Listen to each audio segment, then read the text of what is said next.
It happened a few months back. My wife, Emmy, has become a sleepwalker. Of course, we went to the clinic as a lot of things could happen to her during sleepwalking. The doctor prescribed treatment, but it did not help. One night I woke up and was going to go get some water. As soon as I opened my eyes, I noticed my wife in the corner of our bedroom. She was twitching and whispering something. "Honey, what are you doing?" I asked sleepily. She slowly turned to face me. Her face was distorted in an evil smile. Her eyes were glowing, and her facial features had become sharp. I hid under the blanket from fright and closed my eyes. Sometime later, I opened my eyes and saw that my wife was sleeping next to me, as if nothing ever happened. I went to the kitchen being fearful. In the morning, Emmy did not remember the night's incident. Usually she remembers something, although not very well. A week later, a similar incident occurred. I came home late that night. My wife was nowhere to be found. Then I found her in the storage room. She was sitting in an unusual position. Her mouth was still in the same evil, even demonic smile.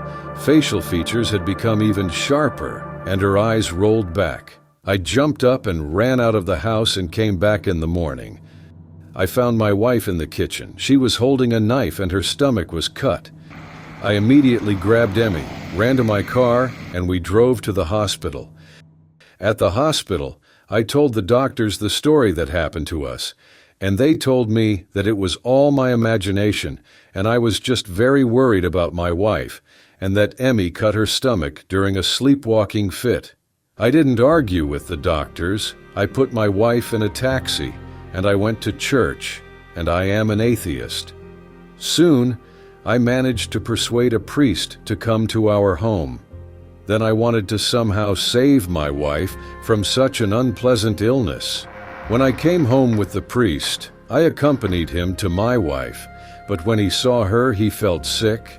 He apologized and said that he would come to us in a few days and that he needed to consult with someone about this situation.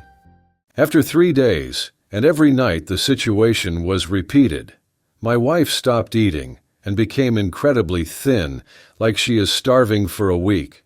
She cried all the time and complained of pain all over her body. I didn't know how to help her. Later, I called the priest who came to our home, and he told me that his friend, who had experience in similar cases, was coming in the next few days, and he would come to us with him. I came home late again. The whole house seemed to be saturated with evil. When I entered the kitchen, I saw my wife. It was like she was looking through me with her empty eyes, and she had a knife in her hand, and I slowly walked towards my office, but she ran after me. She's scratching at the door. I do not know why she has not broken down this door yet, but I think she is playing with me. There is a revolver with one bullet next to it, and I know who will get it because no one will help me. My friend Sarah believes in predictions. She always wanted to know what her life would be like, so one day Sarah visited a fortune teller who, as her friend said, predicted fate very accurately. The fortune teller took her hand and went into a trance.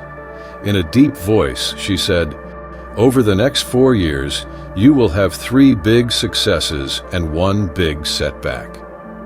Sarah walked home and thought about what kind of luck and failure awaited her in the future. A month later, she met a handsome young man and they started dating. He fell in love with her at first sight. This was the first fortune that the fortune teller had predicted for her. A year later, a man made her a marriage proposal, and she agreed. Her parents were very happy and all their friends and relatives gathered at the wedding. This was the second fortune that the fortune teller predicted. The marriage was very happy. Her husband was rich, and they could afford anything. Shortly after the wedding, she discovered that she was pregnant. The happy couple were happily expecting the birth of a child. 9 months later, they had a healthy baby girl. This was the third prediction that the fortune teller had predicted. Then Sarah started to get nervous. She has already had 3 luck, which means that her failure coming. She realized that she can't enjoying life anymore because she was terrified of the coming catastrophe.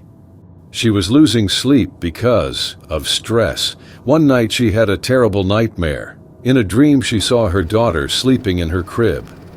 Suddenly, a pair of white hands appeared above her. Then, these hands lifted the child and brought it to the window.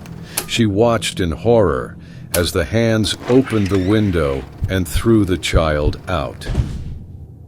Sarah woke up in a cold sweat and ran to her daughter's room. The crib was empty and the window was open. Looking out of the window, she screamed in horror. Her baby was lying on the asphalt in a pool of blood. The couple were in despair. Sarah was sure this tragedy was the failure that the fortune teller was talking about. But despite the horror they experienced, the couple decided they would be strong and continue to live.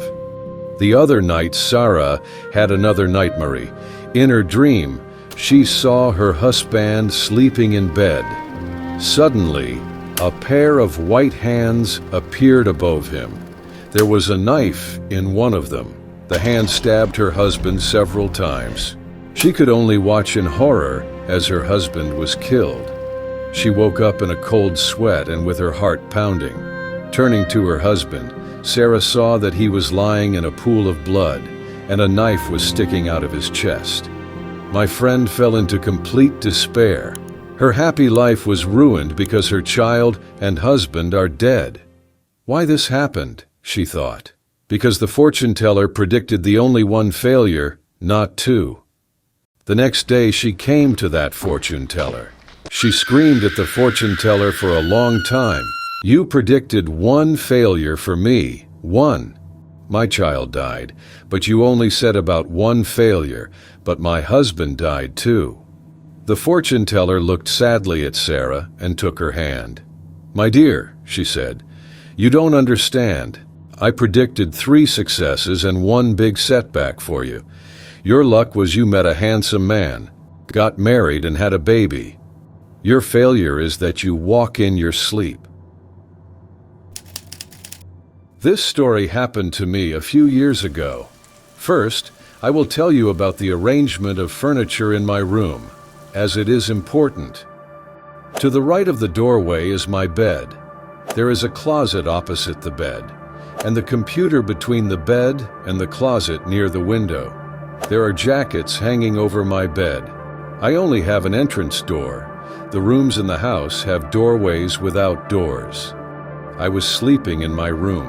I woke up feeling thirsty. I got up, turned to the left as usual, took a step and hit the wall. I thought I'm not up yet, then I turned to the right, but I bumped into the closet. After that, I was really scared. I started touching everything I came across to make sure it was a dream.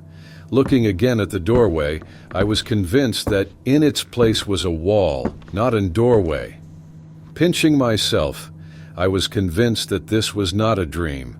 Sitting on the bed, I began to cry, so many different feelings mixed up. Shock, fright, fear, loneliness. I fell on the pillow thinking that this was a dream and immediately noticed another oddity. Jackets were no over my bed. I pulled the covers over my head, hoping it would stop. After a few minutes, I felt a faint warm breeze. Throwing off the blanket from my head, I saw jackets over my head. I looked hopefully at the doorway. There was still a wall. Grabbing my jackets, I walked towards the doorway and suddenly I left the room. When I went into the kitchen, I drank and sat in a state of shock until morning. I still don't know what happened to me that night. When I told my mom this story, she told me when I was child I walked in my sleep for several nights.